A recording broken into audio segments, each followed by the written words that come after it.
ये स्वर से हालेलुया। मैं काफी दिन से मैं मसीह मंथन टीम को डैनियल राज के वीडियो को मैंने देखा और काफी वीडियो को जब मैंने सुना, जब वो वर्शिप कर रहे हैं, कभी भी उन्होंने हालेलुया शब्द का जिक्र नहीं किया। ये स्वर से हालेलुया।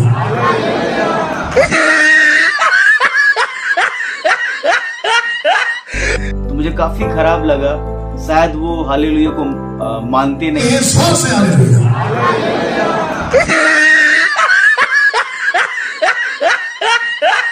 नहीं, या उस शब्द को वो बोलना नहीं चाहते। ये स्वर से हालेलुया।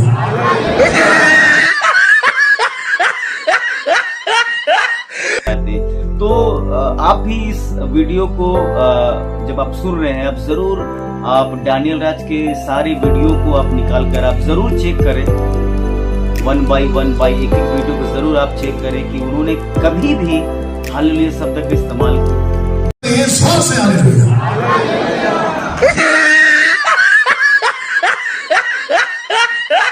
क्योंकि हालेलुया शब्द तो वही कहता है जो पवित्र आत्मा के ऊपर विश्वास करता है, जो पवित्र आत्मा को मानता है, जो पवित्र आत्मा के ऊपर भरोसा करता है, जो पवित्र आत्मा के वरदानों से भरा हुआ, जो पवित्र आत्मा से भरा हुआ है, वो इंसान हालेलुया जरूर कहता है। ये स्वर से हालेलुया।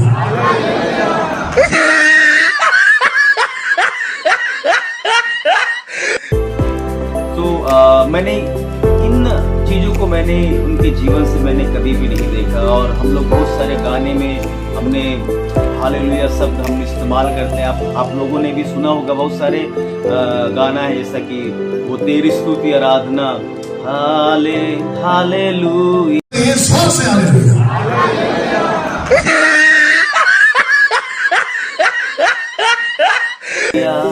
बहुत सारे गानों में हमने हालेलुया शब्दों को हमने सुनते हम लोगों ने पाया है। लेकिन जब भी मैं मसीह मंथन की तरफ जब मैं देखता हूँ और ये किस तरीके से लोगों को गलत शिक्षाओं में या गलत चीजों से ये भरते जा रहे हैं, लोगों को गुमराह करते जा रहे हैं। आपको भी ध्यान से देखना है, आपको ठीक से स्क्रीन को देखना है, और मैं चाहता हूं कि जो चीजें मैं रख रहा हूं आप उसको देखें। और साथ ही साथ मैं जानता हूं कि वो सभी इस वक्त में देख रहे हैं जो मेरे विरोध में वीडियो बनाते हैं। जी हां, आपको भी ध्यान से देखना है। तो सबसे पहले तो जिसके चलते ये लाइन रखा हूं, लिखा है आत्मिक जलन का शिकार, चढ़ा यूट्यूब का बुखार। इसको खूब चलाइए मसीह जनता। इसको कहते हैं आत्मिक जलन का शिकार, चढ़ा यूट्यूब का बुखार। और दूसरा नाम अभी मैं देने जा रहा हूं कि ये बन क्या गए। Are you ready for this? लिखा है यूट्यूब के गुंडे। तो लिखा है कि आत्मिक जलन का शिकार, चढ़ा यूट्यूब का बुखार। और इनको जो नाम दिया है, ये नाम है यूट्यूब के गुंडे। क्यों डैनियल भाई? मैं आपको बता रहा हूं, क्योंकि 10% खरे प्रचारकों का नाम खराब करने वाले ये गुंडे हैं। जैसे यूसुफ को देखकर इनको जलन होती थी, जैसे दाऊद राजा को देखकर शाऊल राजा को जलन होती थी, यीशु को देखकर यहूदियों को जलन होती थी, पौलुस की मिनिस्ट्री को देखकर वहां के विरोधियों को जलन होती थी, वैसे ही ये जलन आज आपको यूट्यूब पर इन लोगों के द्वारा उठ उठ कर दिखती है। मैं इन लोगों से पूछना चाहता हूं कि भाई दिक्कत क्या है? जिस तरीके से तुम जहर उगलते हो, जिस तरीके से तुम मेरी थंबनेल बनाते हो, जिस तरीके से तुम खुद को कहते हैं ना कि दूध की तरह साफ पाक, और मुझे बना देते हो शैतान का संतान या फिर नालायक, पता नहीं क्या क्या कह देते हो। इतनी नफरत कैसे ला पाते हो मसीह होकर? मेरा ये क्वेश्चन है। नफरत करो शैतान से, नफरत करो गलत शिक्षाओं से, नफरत करो पाप से। इसको कहते हैं आत्मिक जलन। डैनियल राज इतना आगे कैसे बढ़ रहा है? ये कैसे इतना प्रचार कर सकता है? लोग इसको इतना कैसे सुन सकते हैं? इसको कहते हैं जलन। तो जलन के चक्कर में तुमने क्या किया पता है? सारी हदें पार कर दी, सारी हदें पार कर दी। आपको समझना होगा आपके हिसाब से अगर डैनियल राज गलत है तो तरीका क्या है ठीक करने का, मैं वो रख दे रहा हूं। तो लिखा है कि मसीह जनता, आपको यह समझना होगा और साथ ही साथ जो मेरे विरोध में वीडियो बनाते हैं उनको भी समझना होगा। सबसे पहले यीशु जी क्या कहते हैं आइए सुनते हैं। मत्ती 18:15, मैथ्यू 18:15 कहता है यदि तेरा भाई तेरे विरुद्ध अपराध करे तो जा और अकेले में बातचीत करके उसे समझा। यदि वह तेरी सुने तो तूने अपने भाई को पा लिया। ओके, इसको कहते हैं यीशु का दिया हुआ तरीका। आपको लगता है ना मैं आपका अपराधी हूं, आपको लगता है ना मैंने अपराध किया है, तो आपका फर्ज क्या था? आपको मुझे बातचीत करना था अकेले में, नॉट पब्लिकली। आपको बातचीत करना था मुझसे। हम बैठ के बात करते, आपकी जो कंफ्यूजन है मैं ठीक करता, मेरी जो कंफ्यूजन है आप ठीक करते, और बात वहां पे निपट जाती। You understand? लेकिन आपने क्या किया? आपने अपनी गुंडाई दिखा दी, गुंडागर्दी दिखा दी। अब इसको सुनो, यदि वह ना सुने तो 1 या 2 जन को अपने साथ ले जा कि वह हर एक बात 2 या 3 गवाहों के मुंह से निश्चित की जाए। अब यह दूसरा स्टेप है जीसस का। ओके, आपने अकेले में बात किया, नहीं सुना, चलो एक ऐसा होता ना कि आपकी और मेरी नहीं जमी, तुम गलत हो मैं गलत हूं, मैं सही हूं तुम सही हो, ऐसा नहीं जमा। तो आपको क्या करना है? थर्ड पार्टी को बीच में लाना है कि यार डैनियल भाई को समझाओ, या तो मैं कहूंगा यार इसको अलाना को समझाओ, फलाना को समझाओ, राइट? अगर इनकी भी नहीं सुनता है या नहीं सुनता हूं तो आपके पास में तीसरा ऑप्शन है, लिखा है यदि वह उनकी भी ना माने तो कलीसिया से कहते, परंतु यदि वह कलीसिया की भी ना माने तो उसे अन्य जाति और मौसूल लेने वाला जैसा जान। तो इसका मतलब ये हुआ आपके हिसाब से, मेरे हिसाब से तो मेरा न्याय प्रभु करेगा, ठीक है ना? आपके हिसाब से अगर आपको लगता है कि मैं पूरी तरह से नहीं सुन रहा हूं, ना आपकी सुन रहा हूं ना थर्ड पार्टी की सुन रहा हूं, तो आपको करना है कलीसिया में लाना है। और कलीसिया का मतलब होता है कि जो बाकी कलीसिया के लोग हैं, आपकी कलीसिया, मेरी कलीसिया, शहर की कलीसिया, उनको इकट्ठा करके कि देखो भाई ये ऐसा बोल रहा है, ऐसा बोल रहा है, ऐसा बोल रहा है, ये गलत है, ये गलत है, लेकिन ये बंदा नहीं सुन रहा है, डैनियल राज नहीं सुन रहा है, ऐसा आपके हिसाब से मैं कह रहा हूं, ठीक है ना? तो आपको क्या करना था? आपको ये 3 स्टेप फॉलो करना था, लेकिन आपने नहीं किया। और आपने क्या की? अपनी गुंडाई दिखा दी, और आपको लगा कि मैं यूट्यूब पर आऊंगा और डैनियल राज को सीधा कर दूंगा। You understand? अभी मैं मसीह जनता से पूछना चाहता हूं, क्या किसी ने, और ओपन चैलेंज है, जितने मेरे वीडियो अगेंस्ट में वीडियो बनाते हैं उसमें से एक भी बंदा नहीं आया, मैं उनको पूछना चाहता हूं मसीह जनता से, क्या मसीह जनता आपको नहीं लगता है कि हमें इस तरीके से आना चाहिए था? यूट्यूब का प्लेटफॉर्म परमेश्वर की दया से, फेसबुक का प्लेटफॉर्म, इंस्टाग्राम का प्लेटफॉर्म, या फिर जितनी भी सोशल एक्टिविटीज के माध्यम से या सोशल प्लेटफॉर्म्स होते, माफ करना, उसके जरिए से परमेश्वर का धन्यवाद हो कि सुसमाचार सुनाने का हमको एक अच्छा मौका मिला। अब इसको पढ़ते हैं, गलतियों 6:1 लिखा है, हे भाइयों, यदि कोई मनुष्य किसी अपराध में पकड़ा जाए, आपके हिसाब से, मैं अपराधी हूं ना, आपके हिसाब से, यदि कोई किसी अपराध में पकड़ा भी जाए तो तुम जो आत्मिक हो, लिखा है नम्रता के साथ ऐसे को संभालो, अपनी भी चौकसी रखो कि तुम भी परीक्षा में ना पड़ो। तो इसको कहते हैं पहला आत्मिक होना चाहिए। आपको लगा मेरे से गलती हो गई, मेरा प्रचार गलत है, तो फिर आपकी आत्मिकता कहां गई? वो छोड़ो, आपकी नम्रता कहां गई? लेकिन आपने क्या कहा यूट्यूब पर आकर? डैनियल नालायक है, डैनियल के अंदर शैतान घुस गया, ये लूसीफर है। आप मुझे प्लीज बताओ मसीह जनता, क्या ये इसके हिसाब से चल रहे हैं? और एक वचन रख रहा हूं, मैं चाहता हूं कि आप इसको ध्यान से सुने। तीतुस 3:10, किसी पाखंडी को 1-2 बार समझा बुझाकर उससे अलग रहे। आपके हिसाब से मैं पाखंडी हूं, आपके हिसाब से मेरा न्याय प्रभु करेगा, लेकिन आपके हिसाब से मैं पाखंडी हूं तो मेरे को 1-2 बार समझाओ तो सही, और मुझसे अलग हो जाओ। लेकिन आप क्या कर गए? मेरे पीछे पड़ गए। आपको याद होगा मैंने कहा था ना कि हाथी चले बाजार कुत्ते भूखे आजार, और फिर मैंने क्या कहा था कि मैं अपनी एक नई गाड़ी ले रहा हूं और उसकी स्पीड ज्यादा बढ़ा दिया। क्यों? क्योंकि कुत्ता जब भौंकता है गाड़ी को देखकर तो आदमी क्या करना है?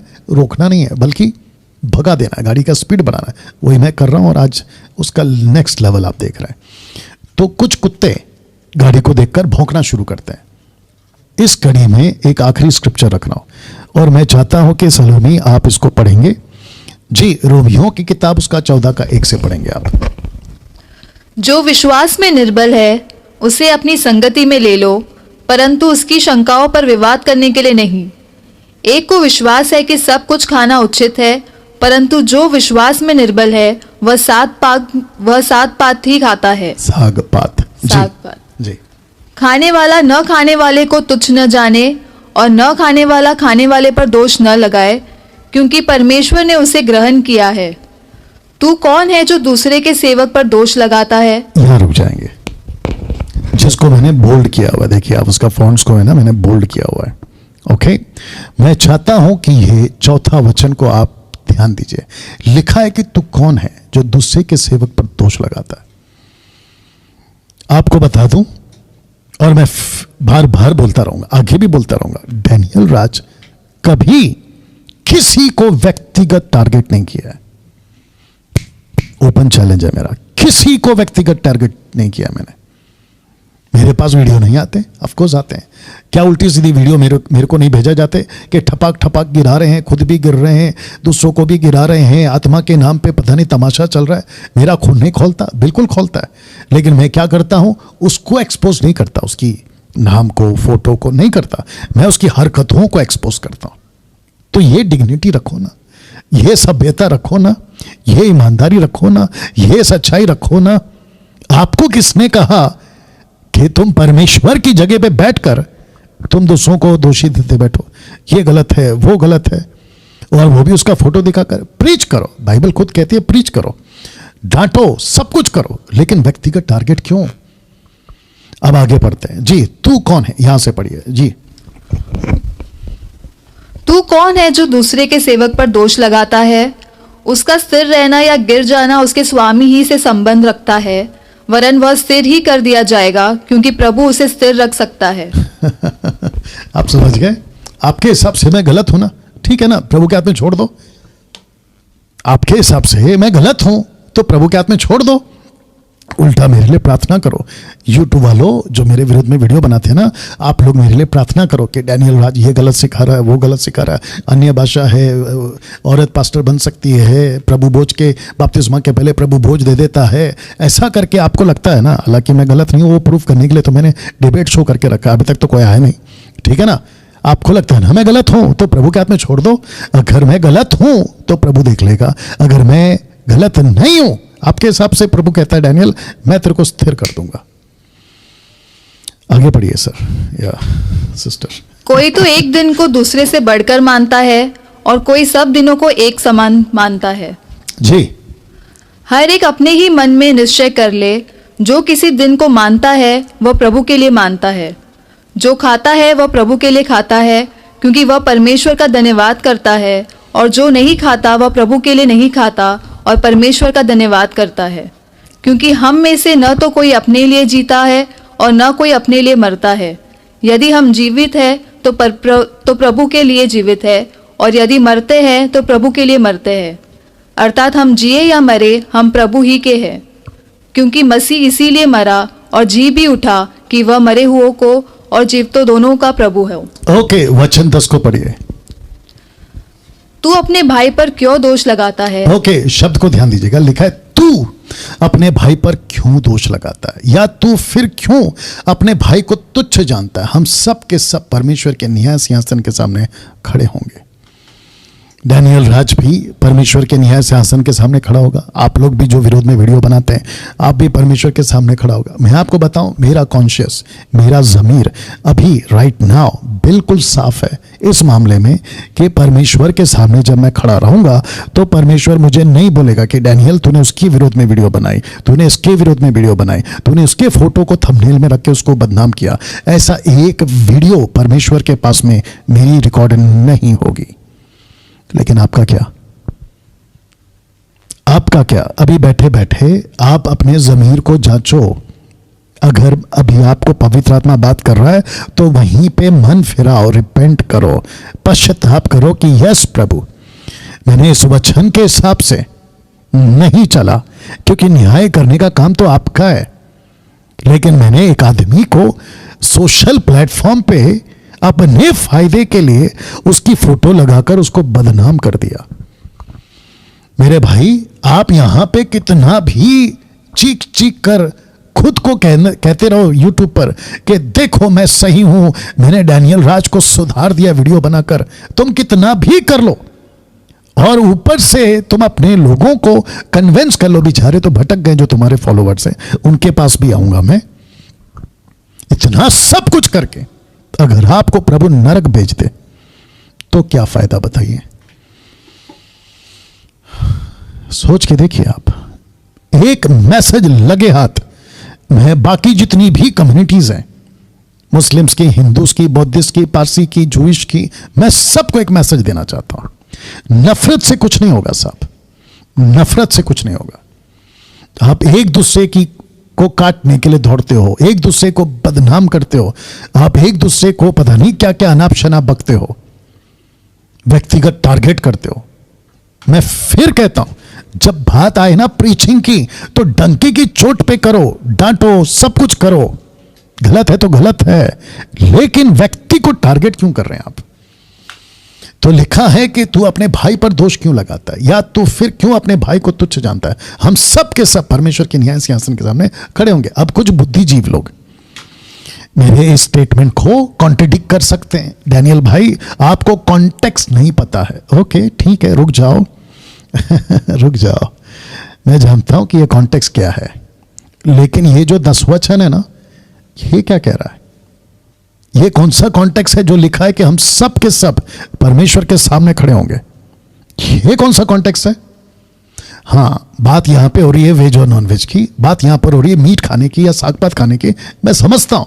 लेकिन ये जो वचन का 10 सेकंड लाइन है ना, ये क्या है कि तू दोष लगाता ही क्यों है?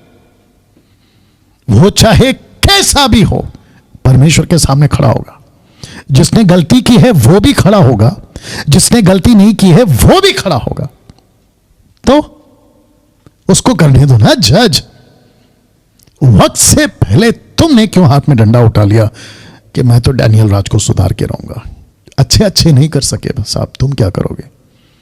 या बीच बीच में मेरा आएगा नेचर, क्या कर सकते हैं, बर्दाश्त करो, क्योंकि हमने तुमको बहुत बर्दाश्त किया है, अब तुम्हारी बारी है। ओके, आगे पढ़िए, वचन 11 जी। क्योंकि लिखा है, हाँ। प्रभु कहता है, मेरे जीवन की सौगंध कि हर एक घुटना मेरे सामने टिकेगा और हर एक जीभ परमेश्वर को अंगीकार करेगी। इसलिए हम में से हर एक परमेश्वर को अपना अपना लेखा देगा। आगे आगे आगे। अर्थात आगे को हम एक दूसरे पर दोष न लगाए, पर तुम यह ठान लो कि कोई अपने भाई के सामने ठेस या ठोकर खाने का कारण न रखे। बस वचन 12 कंप्लीट किया आपने। या सही। तो मसीह जनता, मैं आपको भी पूछना चाहता हूं, क्या इसके हिसाब से इनमें से एक भी बंदा, और उनको भी पूछूंगा जो मेरे अगेंस्ट में वीडियो बनाते हैं, क्या एक भी बंदा क्या इस कॉन्सेप्ट के हिसाब से चला? नहीं चला। आपको पता है मेरे विरोध में वीडियो बनती है, मैं चुप तब भी था और अभी भी रहता हूं और रहूंगा। लेकिन दिक्कत कहां पे आ गई पता है? लोगों को ठोकरें लग रही है आप लोगों की वीडियो से। जो बेचारे अच्छे खासे प्रभु में आ रहे होते हैं ना, उनको ठोकर लग रही है, क्योंकि आपके वीडियो से तो कोई नहीं सुधरेगा। आपको लगता है कि मैं डैनियल राज को सुधार दूंगा वीडियो बना बनाकर, यह तो कभी नहीं हो पाएगा। तो बेस्ट तरीका क्या है? आओ मुझे कॉल करो, मैं उपलब्ध हूं, और मेरी फोटो उपलब्ध है, मेरे वीडियो उपलब्ध है, मैं खुद उपलब्ध हूं, मेरा नंबर उपलब्ध है। आकर बात करो ना कि डैनियल भाई आपकी वीडियोस को देखते हैं, हमको कुछ ठीक नहीं लग रहा है, क्या हम बैठ के बात कर सकते हैं? हाँ, अगर मैंने कहा कि मुझे कोई जरूरत नहीं है बात करने की, ऐसा अगर मैंने कहा, जो कि मैं ऑब्वियस नहीं करता हूं, अगर मैंने ऐसे कहा तो भी आपको करना क्या है? आपको चुप रहना था, आपको चुप रहना था। लेकिन आपने क्या दिखा दी? अपनी गुंडई दिखा दी। पहला पत्रस, ये लास्ट है, पहला पत्र 3:15, पर मसीह को प्रभु जानकर अपने अपने मन में पवित्र समझो। जो कोई तुमसे तुम्हारी आशा के विषय में कुछ पूछे, उससे उत्तर देने के लिए सर्वदा तैयार हो। इसका मतलब है कोई भी पूछ सकता है। मुस्लिम पूछ सकता है कि ओके डैनियल भाई आप क्या विश्वास करते हैं, आपका फेथ क्या है, आप क्या डॉक्ट्रिन फॉलो करते हैं, या कोई भी पूछ सकता है, विश्वासी या अविश्वासी, तो आपको उत्तर देना है। लेकिन कहता है सर्वदा तैयार हो। लेकिन कैसे? नीचे पढ़िए, पर नम्रता और भय के साथ। आपने ये दिखाई साहब? आपने नहीं दिखाई, ना आपने नम्रता दिखाई, ना आपने भय दिखाया। तो जिसके चलते मैं मजबूर हो गया आप लोगों को ये नाम देने में।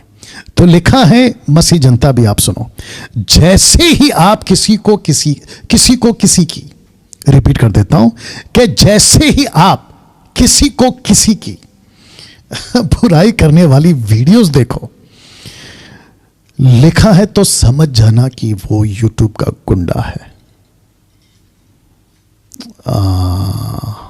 यूट्यूब पे कितने लोग हैं? 650, मतलब 650।